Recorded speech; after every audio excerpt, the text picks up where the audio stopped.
Well, hey, it's been a long week. It's been a good week, as a matter of fact.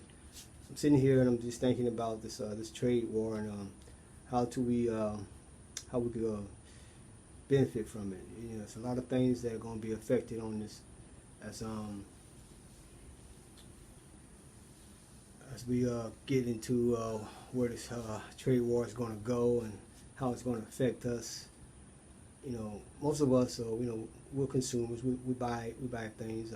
Even though sometimes we support black businesses, they are going to be affected as well. And one of the areas I look at is we are buying the end product from black businesses, which is good to support black businesses. But I wonder what are all those other components that they are using to put their products together, for their packaging and for the ingredients, if they're making some type of product to put on your body, something like that, or the ingredients where they're coming from, the containers that they're putting inside of, those plastic containers or the glass containers or whatever type of containers that these items are going into. You know, you have to look at this thing in kind of a broad perspective, and that is that when you're producing something, where are the components that are coming to produce these items? Yes, there are a lot of different areas that these items come from.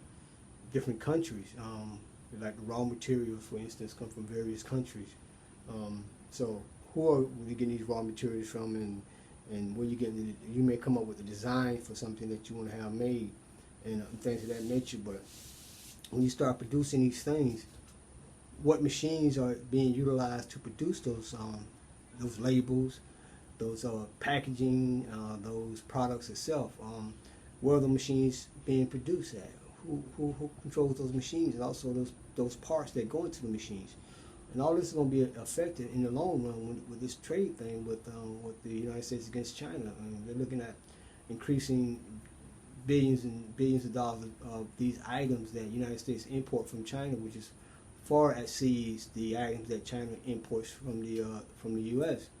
So when you say, okay, I want to start making my own products, and you got to deal with the machinery and things like that, and importing them, and the price of those going to increase and things of that nature. So you got to look at how you're going to control your pricing, and how you're going to not want to pass that price on to your consumers so that you can stay competitive in this market. And the interesting thing about here in Shanghai that I find very, very enlightening is that, you know, you have the United Nations, that which is housed in New York City, where you have all the countries come together to discuss various global issues and things of that nature.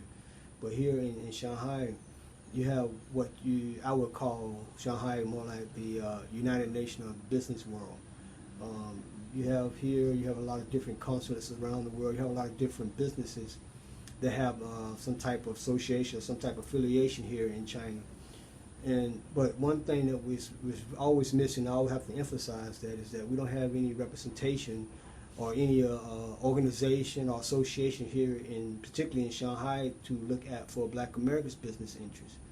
And that's really vitally important that we have some type of operation here, because when you are here, you get a chance to look at a lot of other different countries that are involved in doing business in China, and that way you get a chance to see the type of products, the type of services that you can provide to them, instead of trying to really concentrate on the U.S. domestic market.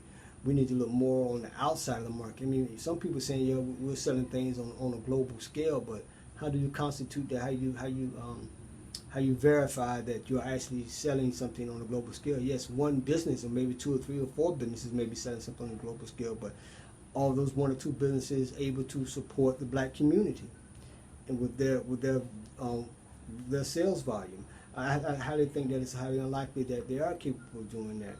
Like, for instance, you just look at this shirt, for instance. You know, the shirt probably is 100% cotton. You have a machine where the raw material come from. It probably come from the U.S. They probably imported the raw cotton into China, which is probably going to have a tariff on cotton now.